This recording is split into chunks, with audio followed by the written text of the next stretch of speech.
So, ayan guys, good evening. So, ang tagal kong di naka-add ng stock.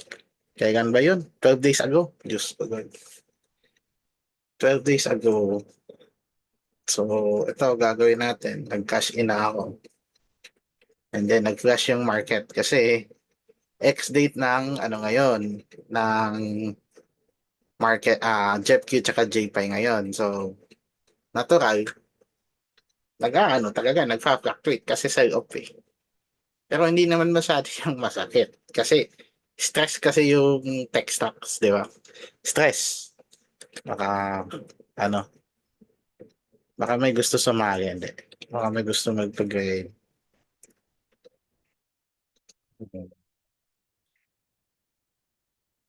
Sunod round with gusto magpag-grade. Steps.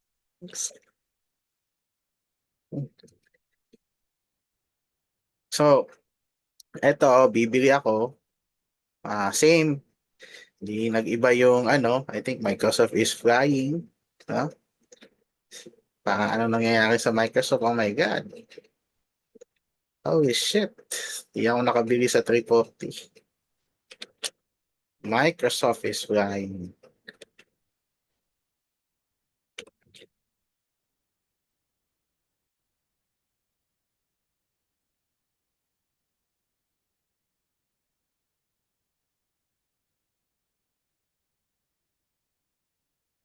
Oh. Ah, Saan na ba ako? Ito nga yung guide. Bibili ako guys kasi always talaga to yung ex-date kasi sa 3. Ngayon kasi yung ex-record date. So, syempre, magsa-sell off na yung mga, ano, magsa-sell off na yung mga investor. So, maganda din to buy here to average my price. Kasi yung cost price ko, 60 eh. Di ba? So, talagang medyo, ano siya, mataas-taas yung sakit. Pero kung bibili ako dito, kasi nag-sell off na, bibili ako ng konti. Hindi naman konti, mga 250. Bibili ako niyan. JEPQ to ha. Hatiin ko naman yung 500 USD. So, kung meron kayo sa ibang video ko, alam nyo na yun, ano yung diskarte ko. Oh. So, ito, JPY. Bibili na akong JPY. Yan, may shares na ako. Actually, ngayon sa JEPQ, parang mas, ano yung, ano nila, mas magawak yung dividend gives nila. So, ano pa. Yung cost price ko nag-adjust, oh. Diba? Pero, konti-konti lang yun. Huwag ka magpanik sa mga pula na yan kasi eventually, mag-aano nga naman yung market, eh, babalik lang din yan. So, wag maging, kumbaga, emotional sa market. So, bibili pa rin ako ng JEPQ kahit ano, bibili ako worth 100 JEPQ, yung maiwan na lang 158. Tama? Tama ba? Tama. No, no, JPy. Kaya nga, double check eh.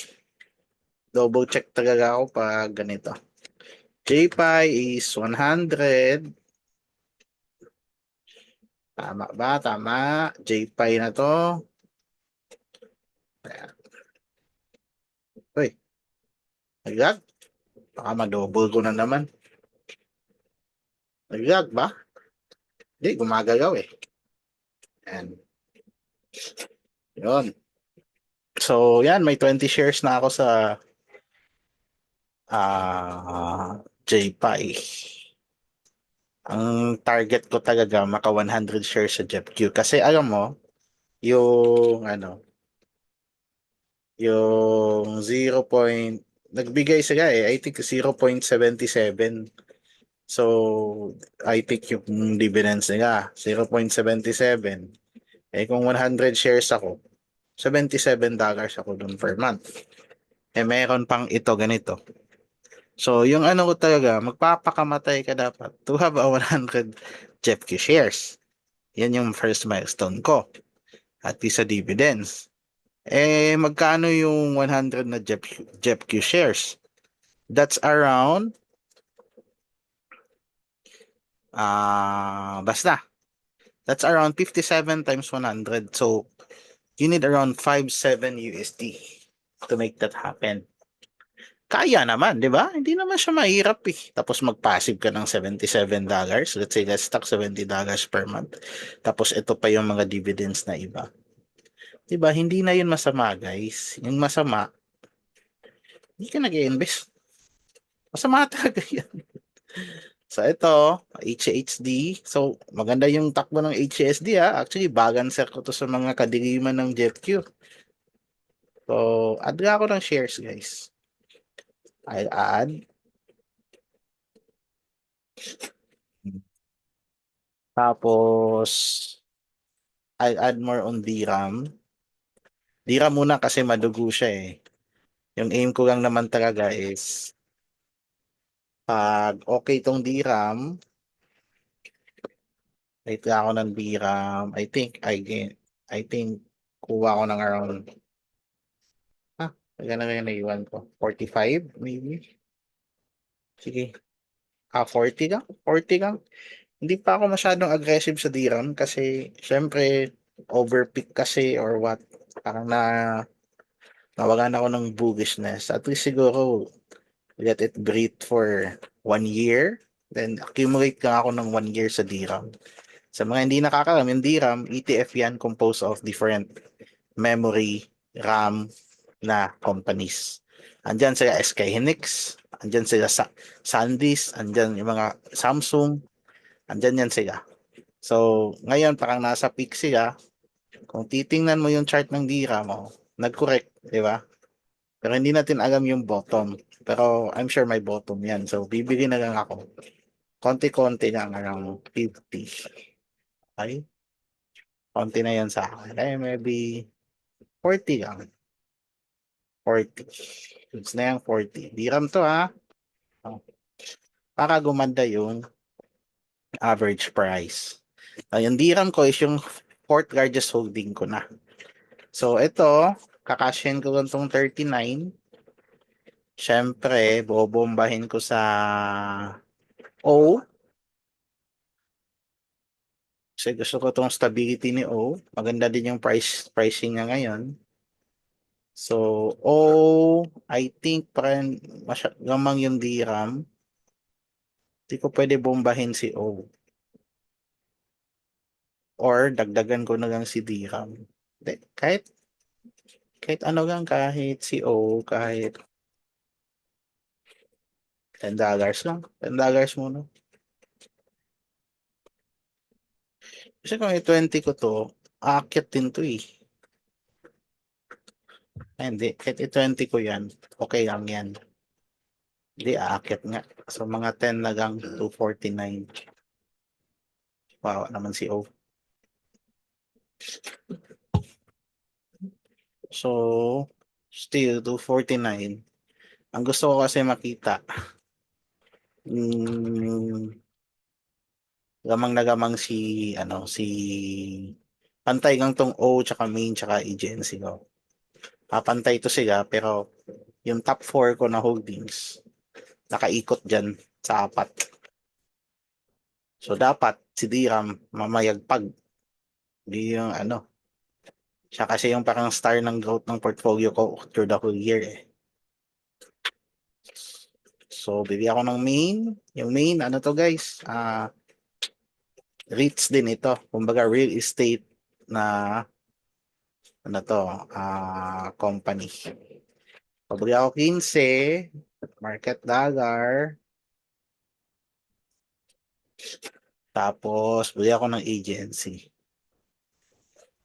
So, sa agency, bili ako 15, ulit.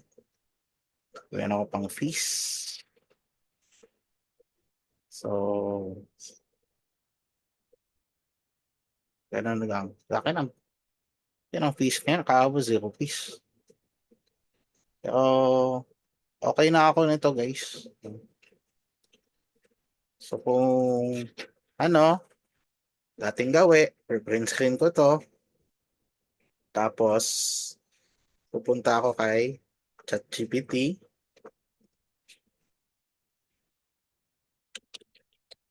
What's my dividend yield? Ah, tapos, I go, papag-layout ko lang.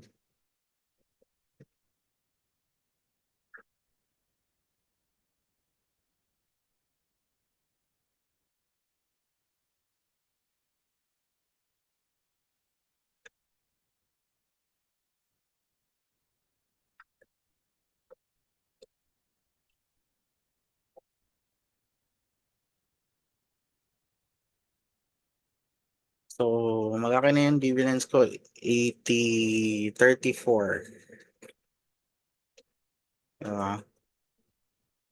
34.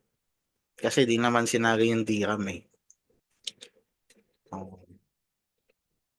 So, maganda na yun guys. May kikita ko $410 per year. And nade-divide siya. So, may array of pati sa ano guys, tuturuan ko yun guys. Attempt 10. Monthly dividend is 34.20 plus kasi meron pa rin akong US yield guys eh. 'Di ba? Sinishare ko yan sa inyo.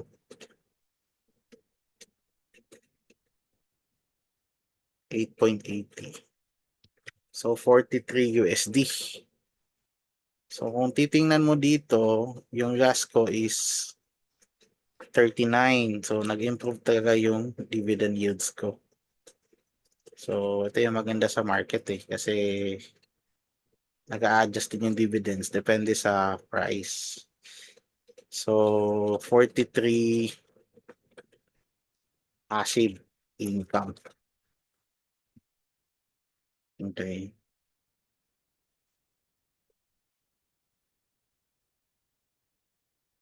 Dividends. Hmm. Nagawa siya, thumbnail, price. Ako sa inyo, pwede na rin kayo gumawa nito para, ano, parang, para siyang journal nyo.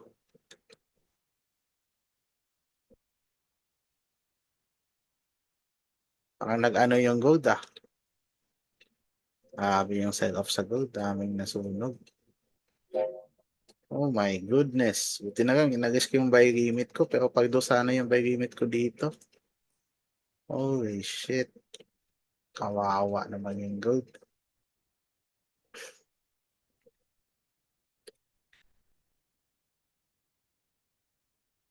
Anyway, balik tayo sa chat GPT. Agal, tayin ko natin.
Record ka pa?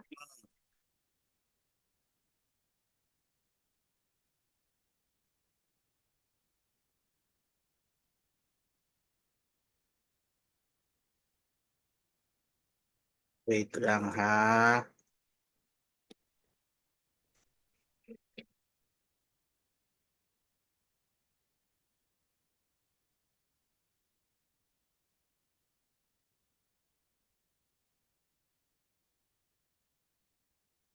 Diba? Ang ganda ng ano. Na ano kayo, gawa ka rin dito ng ano. Uy, Ali, late ka. Patapos na yung mundo, Ali.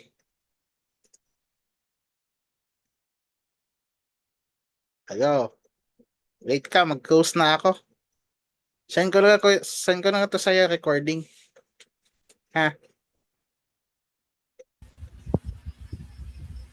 Good evening, sir. Oh, nag-close na ako. Nag-shopping na ako eh. Ah, Kaya nga expected, kita mo yung Jeff Q na mula. Kasi sell-off talaga ngayon kasi tapos na yung ex-record date eh. mm, So, nag-release na sila ng dividends, sir. nag-release na 0.77 per share sa Jeff Q. Ang taas. Parang 10% talaga, 11% sila per year. Pero kita mo, siya yung laging pugado sa ETF eh. Opo. Kasi Ang double volatile, check kasi ko. tech correction eh. So, normal. Pero malaki yung kita nito pag ganito, pag nagsa-sideways. Ay, mas maganda ba siya, sir, kung nag-pump siya, yung Hindi, sideways niya? sideways. Mas Sideways maganda siya. yung Jeff Q sa sideways market. Mm, Although, sa pump talaga na market, maganda din kasi tumutubo yung equity. Pero ang problema, pag sa pero mas maganda, actually, ito talaga is SCHD. Kung hanap mo talaga is long-term growth dividend, grabe tong SCHD. Imagine, year by year, nag-i-increase. 10% per annum pa to. Hindi pa kasali yung dividends. mm. So, ang galing ng management ng SCHD, yung swap. Pero yung DRAM ko, namumuga. Ay, grabe yun, sir. Kay ang natuklasan ko pala, may cycle pala yan si, yung producer sa hardware. Hmm. So, baba sila most of the time, pero may times na bigla pumapaldo yan sila. Lalo na kung shortage, Oh. tapos mag-build sila ng daghan, oversupply, mubagsak na po sila. Actually, ako bullish ako sa DRAM kahit masyadong volatile. Kasi storage naman kasi siya. Hindi siya, kahit mamatay ang AI, yung DRAM magkukontinue. Yes po. Kasi storage siya eh. Hapo, cellphone, gadgets, robotics. Lahat dadaan sa mga ito na companies. Eh, baka si DRAM, kung example, magaling talaga yung China, baka nga i-add niya yung China eh. China na stock. Depende. Di ba? Siguro sir, I think Huawei, sino pa yung mga Oo. producer, yung ganon. Hardware din kasi Tapos, si Huawei. DRAM, meron siyang Micron eh. Hawak niya rin Oh, Micron. malakas yun sir. So, Ang ginagawa ngayon ni Micron sir kay long-term contracts para daw hindi volatile kanilang sales. oo. So, Long-term sila. ang gusto ko talaga mangyari, top 4 talaga yan si DRAM sa port ko. Ito talaga. Mm, Kasi, ito yung balancer ko ng kicker sa growth eh. DRAM. Opo. So, kasi ito, income ETF kasi yan. Ito. Tsaka ito. Tsaka itong SHD, dividend. Dividend yield ETF. Opo. Hindi nakapokus sa growth. Kaya kailangan ko ng aggressive growth. If magagay ako dito ng QQQ, medyo hindi niya maaalsa yung port ko. So, Ang dapat yun. QQQ ngayon, masyado siyang volatile to the downside ngayon. Oh. Opo, Lahat lalo na na ng yung tech-related yan, masyadong volatile. Microsoft nga, grabe yung pamamayagpag ni Microsoft, di tayo nakabili. Imagine, 300 per share, 350 paga. Ngayon, 490 na. Kung long term, ang daming gusto magbenta dito. Kita mo yan? Sarap i-short nitong Microsoft ngayon. Oh, medyo alanganin ako sir kay stable businessman yan si Microsoft sir kung i-short mo. Yan nga eh. So, yung mga nakabili dito sa sell-off, kasi support sa parang bumili na dito. Pero yun nga, hindi. Although, nag-hold naman ako ng Microsoft through Jeff Q. So, balancer din siya doon. Actually, pwede kang mang-hold ng Mag 7. Meron ba? Mag 7. O maganda to, mag 7 no? Yes, I think meron siyang ETF na Mag 7 lang pero masyado Mag. siyang concentrated for me. Mm, Baka dili ko ma-stomach yung yung volatility. kaya yan. Na-learn ko talaga yan sa crypto. The more volatile, the more okay. Ito, Oo. gusto ko to kasi exposure to sa Korea eh. DRAM eh. Pangit tingnan dito kasi parang yung tech stocks talaga. Dapat ina-strategize ko pala. Hindi pala dapat ako nag-ano sa tech stocks muna. Kumbaga 10% muna sa fund tapos focus sa itong mga recession proof na business.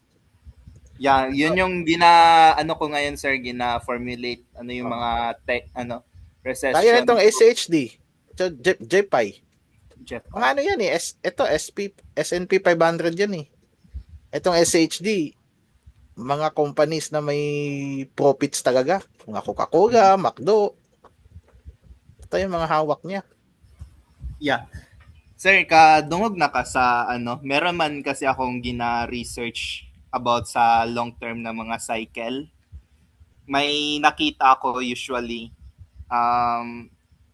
every recession nangyayari siya at the end of basta Republican yung president at Mm, the end of their term doon nagkaka-recession. pag Yung malapit Republican. Mm, like for example, yung 2021 na election, yung before siya nag-election, nag-correction ng market. mm. Then pagka bumalik na siya, nag-bounce na siya yung napildi si Trump yung last time. Then gi-try ko siya tingnan through the history of US. Almost true talaga siya, sir. 80% of the time. So, Yung mag-recession agad. ang exemption lang yung si Roosevelt, yung World War II. Yun sunod-sunod yun, siya man Democrat man yun. Pero nasa gera man yun sila talaga. Yun nga eh. Pero, hayaan mo na yan. Ako kasi, alam mo, yung na-research ko yung JFQ, JPY, pag mag-crash ang Nasdaq, S&P ng 30% market crash, yung JPY nasa 15% lang yan. Mm. So, kasi nagse-sell covered calls yan, hindi lahat expose. 60% lang yung sa fund, naka-expose sa focus sa hold. 40% doon yun sa covered calls. Tinitrade nila yun. Yes So, po. ganun So yan. siya pala sir, parang ma-shielded ka sa downside din. Oo. Oo, ganun talaga. Kung yung QQQ mag-down yung ng 40%, automatic sa JEPQ 20% lang. Kasi na-try na yan ng JEPQ JPY sa crash yung 2021, Mm. 22. Ganun yung nangyari daw. So sabi ko, eto na nga ako kasi overpick yung market eh. So, defensive tayo konti, di ba? Tapos, offensive din sa dividends. Pero, ayun nga, ito nga DRAM, inad ko lang siya para naman pag mag-reverse tong AI, may exposure din ako na malaki. Kasi pag mag 100% yung DRAM in 1 year, ang laki ng impact sa port yan eh. Di ba? Yes So, po. kailangan ko lang ng isang growth stock. Kasi ito dividend, ito ECHD. Maganda to kung maka 100 shares ka nito, 200. Maganda yan. Or 500 shares. Etong JeffQ, maka 100 shares ka niyan, $77 yan per month. 100 shares, abot siya ng sir no, 2K dollars. Sobra pa. Sobra Kasi pa. sa isintang isa eh, 6 Oh. times 1 na $6,000 pero kaya. $6,000 kaya. Kahit kaya maganda kaya makagigil tong mga shares nila. Kasi itong SCHD kasi 10% per annum, 11% yan eh. Last 20 years, itong SHD, di yan pumapagya. May dividends ka pa. 3% per 3.5% per annum. ito talaga yung napansin ko. Pag the more lesser yung dividend yield, the more siya masarap mag-gains. The more higher, the more volatile. It's okay naman sir sa volatile na part. Pero kung Kasi ang upside siguro, yung sector nila din, kung volatile din, pag bullish din, volatile din yung gains. Kasi itong JEPQ, nakita ko to nag plus 90 eh. Oo, sarap na i-close eh. nagulat din ako dyan. Oo. Yung ano sir, meron pa yung ano yung parang ETF na ano exposed din siya sa crypto, yung si ano iShares Oo, para Trust at yun ayoko talaga ng crypto. Yung kay, Michael ano, Saylor. oo, yung may dividend na sa kanya. Actually, di ko na chinek eh. Parang Oo. naano ako eh, parang ginakapoy ako check sa crypto. Kung mag-add man ako dito, energy ETF. Kasi Meron may, ka nakita sir na energy ETF? wala eh. Medyo, kasi may dividend siya na 5.5% eh. Per annum. Maganda siya yung electric kay kahit mag recession naman Japon kailangan og electric. Oo, tsaka yung demands nila pataas ng pataas. Mm-mm. Meron nga, basta, AI play yan siya sir. lagay ako ng energy dito kasi may energy na ako, may real estate, may memory.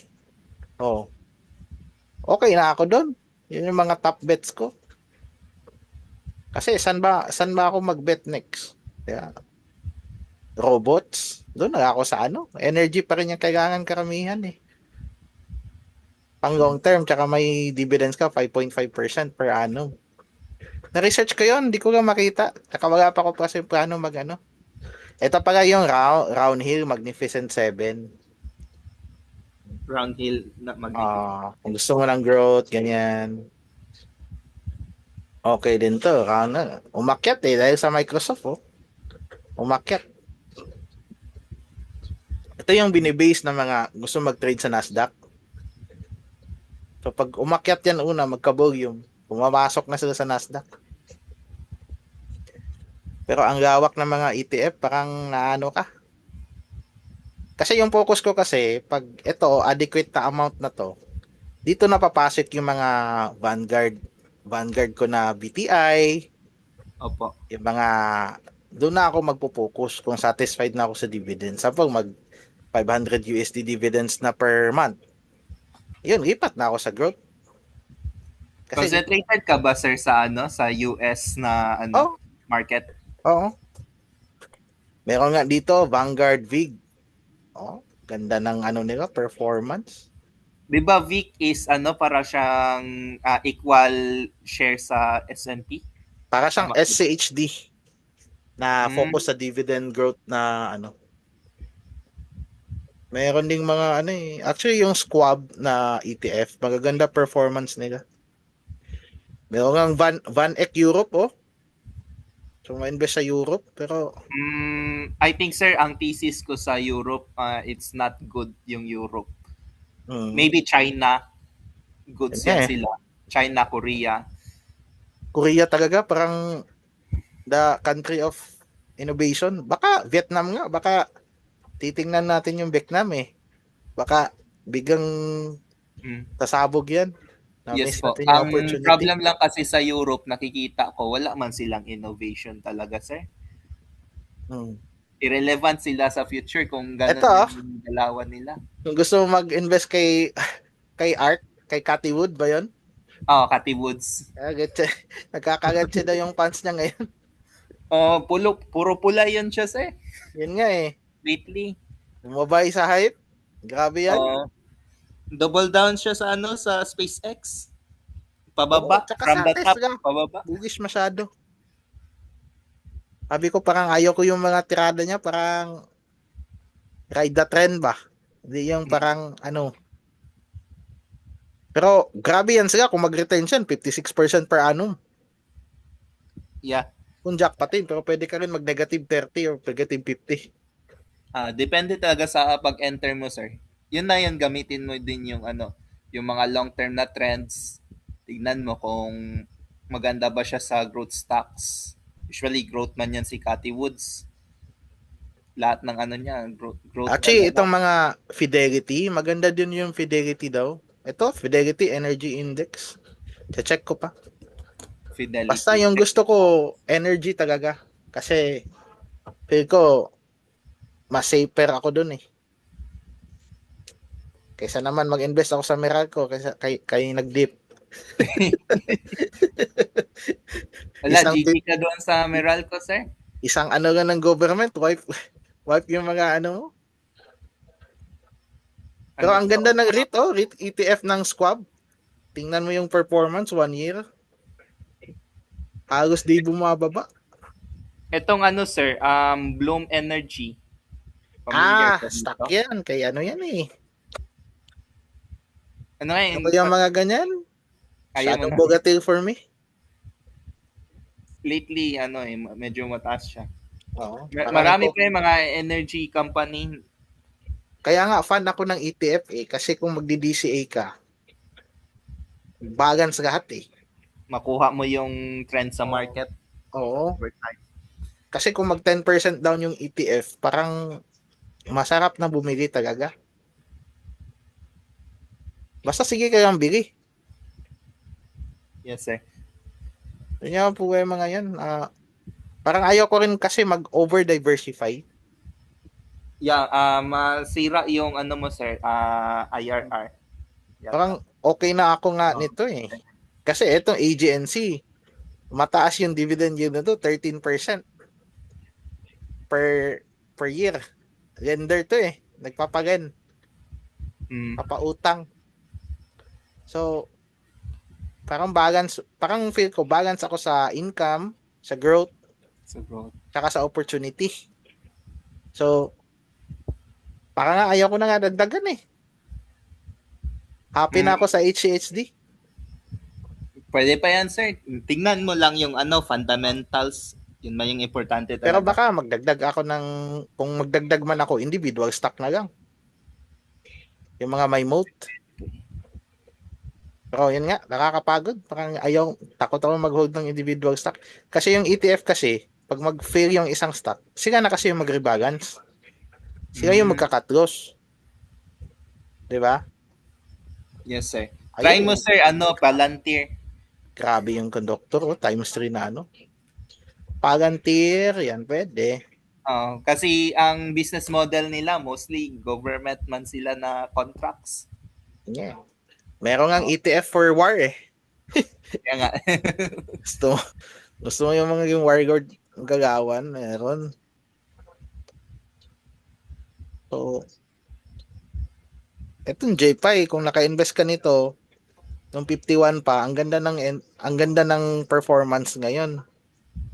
50 nag-start eh. Or lesser, 48 ata to or 30. Check So, natin, sir, kung kailan yan siya sa, ano, kailan siya nag-51, ay 55. last year. So, matagal na na fan eh. 3 to 4 years data yan. Opo. Kasi binabantayan ko din yan eh, yung cycle niya. Usually magbalik-balik lang man gyapon na. Lalo na kung matagal na yung fund, for example, S&P. Kita man yung mga pattern. Hmm. Ano na ako? Una na ako? Sige, sir. Talk na ako? Sige. Mm. Bukas na lang. Tsaka, send ko lang itong recording. Sinesend ko naman eh. Sige po. Salamat. Thank you, Al.